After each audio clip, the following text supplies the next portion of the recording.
89 doctors day special కుటుంబ సభ్యుల medicine పై 50% తగ్గింపు. డాక్టర్ కన్సల్టేషన్ ఉచితం. డైట్ మరియు ఎక్సర్సైజ్ చార్ట్, ఇమ్యూనిటీ బూస్టర్ మరియు ఫ్రీ కౌన్సిలింగ్. అన్ని రకాల అనారోగ్య సమస్యలకు మెడినైన్ తో పరిష్కారం. బిడ్డగా రేషం గల్ల బిడ్డగా ఏ తప్పు చేయని అనా పైసా అవినీతి చేయని బిడ్డగా చెప్తా ఉన్నా ఏ విచారణ అనేది ఎదుర్కోవడానికి నేను సిద్ధం. ఇందులో శశబిషలు లేవు. ఈరోజు కొంతమంది ఏదో శునకానందం పొందుతున్నారు, ఏదో జరిగిపోయింది వాళ్ళకు కూడా నేను చెప్తా ఉన్నా ఇది కేవలం ఆరంభం మాత్రమే.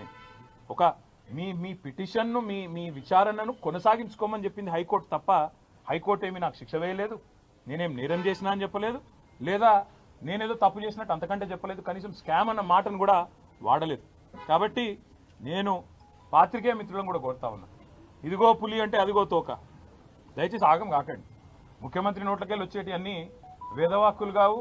ఆయన చెప్పేటి ఆయన ముఖ్యమంత్రి ఆఫీస్కి వెళ్ళి వచ్చేటిదన్నీ లీకులన్నీ అవేమి భగవద్గీత సూక్తులు కావు. చాలా చాలా లీకులు ఇస్తూ ఉన్నారు. ధైర్యంగా డైరెక్ట్గా చెప్పే ధైర్యం లేదు. నేను ఇంకొక మాట అడుగుతున్నా, మాకు ప్రత్యామ్నాయం ఏముందండి? అసెంబ్లీ సమావేశాలు జరుగుతున్నాయి, మేము అడిగినాం చర్చ పెట్టు అసెంబ్లీలో అని, నువ్వు పారిపోయినావు, నీకు నన్ను ఎదుర్కొనే ధైర్యం లేదు. ఈ కేసు విషయం 4 కోట్ల ప్రజల ముందు చర్చ పెడదాం రాయనాయన అంటే రాలేదు. ఇప్పుడు కూడా అడుగుతున్నారు రేవంత్ రెడ్డి, నువ్వు మగాడివైతే నీ జూబ్లీ హిల్స్ ప్యాలెస్లో చర్చ పెట్టు, లైవ్ టీవీలు ఇట్లనే పెట్టు, నేను వస్తా.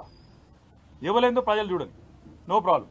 తర్వాత నువ్వు ఏసీబీ పంపుతావా, ఈడీ పంపుతావా, ఇంకోటి పంపుతావా, దానికి కూడా హాజరవుతా, నాకేం అభ్యంతరం లేదు. కానీ నేను తప్పు చేయలేదు, అనా పైసా అవినీతి చేయలేదు. కాబట్టి ఆ ధైర్యంతోనే చెప్తున్నా, న్యాయస్థానాల్లో న్యాయ పోరాటం చేస్తా. ఒకవైపు న్యాయ పోరాటం చేస్తూనే ఈరోజు ఉదయం నుంచి మా నాయకులు పాపం చాలామంది, వందలాది మంది వివిధ నియోజకవర్గాల నుంచి ఇక్కడికి వచ్చినారు.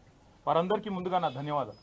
వారందరికీ నేను ఒకటే చెప్పాను, నేనేం చెప్పినా అంటే, వాళ్ళు ఏం చేసినా మీరు పట్టించుకోకండి. ఈ కేసు విషయంలో వాళ్ళ ఇంట్రెస్ట్ ఫార్ములా ఈ, మా ఇంట్రెస్ట్ ఫార్మర్. ఆయన ఇంట్రెస్ట్ ఫార్ములా, మా ఇంట్రెస్ట్ ఫార్మర్. మేము రైతు భరోసా గురించే మాట్లాడతాం. నువ్వు డైవర్షన్ కోసం ఏం చేస్తున్నావో మాకు తెలుసు. నీకు తెలిసిందే కాదు, ఒకటి డిస్ట్రాక్షను, డిసెప్షన్. ఈ మూడే తెలుసు నీకు.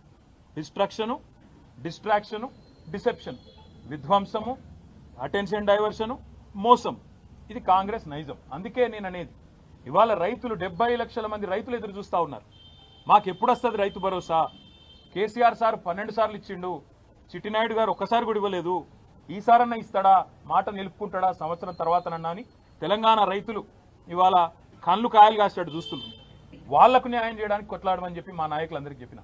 నా గురించి మర్చిపోండి, న్యాయ పోరాటం నేను చేస్తా, నేను తప్పు చేయలేదు, ఆయన నన్ను చేయలేడు.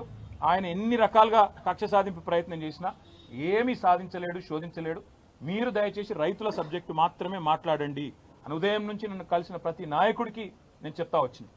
పార్టీ నిర్మాణం మీద దృష్టి పెట్టండి, 6 గ్యారంటీల అమలులో ప్రభుత్వం ఫెయిల్ అయిన విధానం మీద దృష్టి పెట్టండి. ఖచ్చితంగా ఈ అటెన్షన్ డైవర్షన్ గేమ్ ఏదైతే కాంగ్రెస్ ప్రభుత్వం ఆడుతుందో, కాంగ్రెస్ పార్టీని, చిట్టినాయుడిని పూర్తి స్థాయిలో వాళ్ళ బండారాన్ని బయటపెట్టి మరి బజార్లలో ప్రజల ముందు ఎండగట్టండి. ఆడబిడ్డలకు ఇస్తానన్న 2500, అదేవిధంగా పెద్ద మనుషులకు ఇస్తానన్న 4000 పెన్షన్లు ఎప్పటి నుంచి ఇస్తామని చెప్పి నిలదీద్దాం. ఆ దిశగా కార్యాచరణ చేద్దాం తప్ప ఏ రకంగా కూడా పొరపాటున కూడా ఈ కేసు విషయంలో మీడియా హడావుడికో, చిట్టినాయుడు గారి లీకులకో ఆగం కాకండి. ఈ మీడియా వాళ్ళు మీ బాధ నేను అర్థం చేసుకోగలుగుతా. 24 గంటల న్యూస్ ఛానళ్ళు మీరు నడపాలి, అది గిర్రగిర్ర తిరగాలి, ప్రతి నిమిషం కొత్తదనం కావాలి. ఇక అవన్నీ తప్పదు. మీ బాధ నేను అర్థం చేసుకోగలుగుతా, మీ తప్పు కాదు.